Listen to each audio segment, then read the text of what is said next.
تم مجھے قتل کی دھمکیاں کیوں دے رہے ہو؟ بغیر تو تمہارے جن بھی بغیرت ہیں. بغیرت بول رہا ہوں اور پھر بھی جن کو غیرت نہیں آ رہی اور کچھ کہہ نہیں رہا مجھے, اس کا مطلب پرلے درجے کا بغیرت ہے تمہارا جن بھی اور تم بھی. السلام علیکم جی دوستو.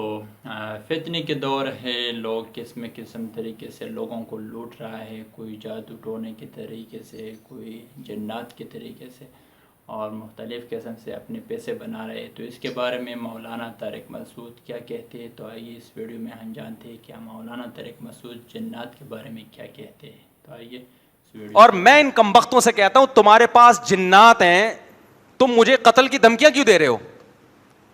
تمہارے پاس جنات ہیں یار, 8-10 جنات بھیجو مجھے اٹھا کے لے جائیں. میرا 68 kg 69 kg یہ میرا وزن ہے. ایک جن سے ایک مولوی نہیں اٹھ رہا یار. بغیرتی کی انتہا ہے یا نہیں ہے؟ تمہارے تو بغیر تو تمہارے جن بھی بغیرت ہیں, اور کسی کے جنات کو میں بغیرت بول رہا ہوں اور پھر بھی جن کو غیرت نہیں آ رہی اور کچھ کہہ نہیں رہا مجھے, اس کا مطلب پرلے درجے کا بغیرت ہے تمہارا جن بھی اور تم بھی. نہیں آئی بات میرا خیال ہے سمجھ میں. ابراہیم علیہ السلام نے بتوں کو کیا کہا تھا کہ تم ان بتوں کے سامنے مسٹنڈوں کی طرح کیوں جھکے رہتے ہو؟ انہوں نے کہا ہمارے باپ دادا اور یہ ہماری بگڑی بناتے ہیں. انہوں نے کہا انتم و آباؤکم فی ضلال مبین, تم بھی, تمہارے باپ دادے بھی اور یہ بدھ بھی ہیں, یہ سارے لچر ہیں, بالکل کچھ بھی نہیں کر سکتے. الہم ارجل یمشون بہا, کیا ان کی ٹانگیں جن سے چل سکتے ہیں؟ کیا ان کے پاؤں ہاتھ ہیں جن سے پکڑ سکتے ہیں؟ کیا ان کی آنکھیں ہیں جن سے دیکھ سکتے ہیں؟ کیا ان کی زبانیں جن سے بول سکتے ہیں؟ میں کہتا ہوں تمہارے پاس کروڑوں جنات ہیں جو سنگ دل محبوبوں کو قدموں میں لا کے رکھ دیتے ہیں اور کاٹ کر کے اولاد کروا دیتے ہیں.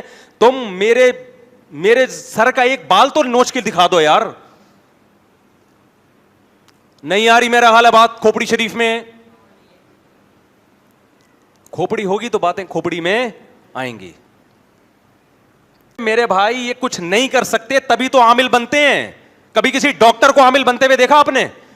کیونکہ وہ بہت کچھ کر سکتا ہے, اس کے پاس پیسہ کمانے کے جائز طریقے بہت ہیں, اس لیے وہ کبھی بھی عامل نہیں بنے گا. کوئی اچھا حکیم ہو نا, 2 نمبر حکیم نہ ہو, وہ کبھی بھی عامل نہیں بنے گا, کیونکہ اس کے پاس ایک پیشہ ہے لوگوں کا علاج کرنے کے لیے, وہ کبھی بھی عامل نہیں بنے گا. کوئی مفتی ہو, عالم ہو, کبھی بھی عامل نہیں بنے گا. وہ آپ کہتے ہیں وہ تو فلاں حضرت مفتی صاحب عامل ہیں, وہ مفتی نہیں ہے, اس نے جھوٹ بول کے اپنے نام کے ساتھ مفتی لگا لیا ہے. کوئی ذی استعداد عالم ہو کبھی بھی عامل بولو نہیں بنے گا. یہ مدرسے سے وہ فارغ التحصیل لوگ یہ کام کر رہے ہوتے ہیں جنہوں نے صحیح طریقے سے پڑھا نہیں ہوتا. اب نہ ان کے پاس دنیا کی کوئی ڈگری ہوتی ہے اور نہ دین میں کچھ ان کو آتا ہے. دنیا بھی برباد اور دین بھی برباد. اب ان کے پاس کمانے کے علاوہ, جن چڑیل بھوت بھگانے کے علاوہ کوئی راستہ نہیں ہے. پھر یہ تبلیغ میں نکلتے ہیں, 4 مہینے لگاتے ہیں تاکہ لوگوں میں ہمارا امیج کیا ہو, بحال ہو. پھر یہ ریونڈ کے بزرگوں سے تعلق رکھتے ہیں, پھر یہ دارالعلوم کرنگی جاتے ہیں, وہاں کے علماء سے سیلفیاں لیتے ہیں اور ان کی خدمتوں میں ایسے بیٹھتے ہیں ایسا لگتا ہے جیسے ساری سکینت اکیلے اسی پہ نازل ہو رہی ہے.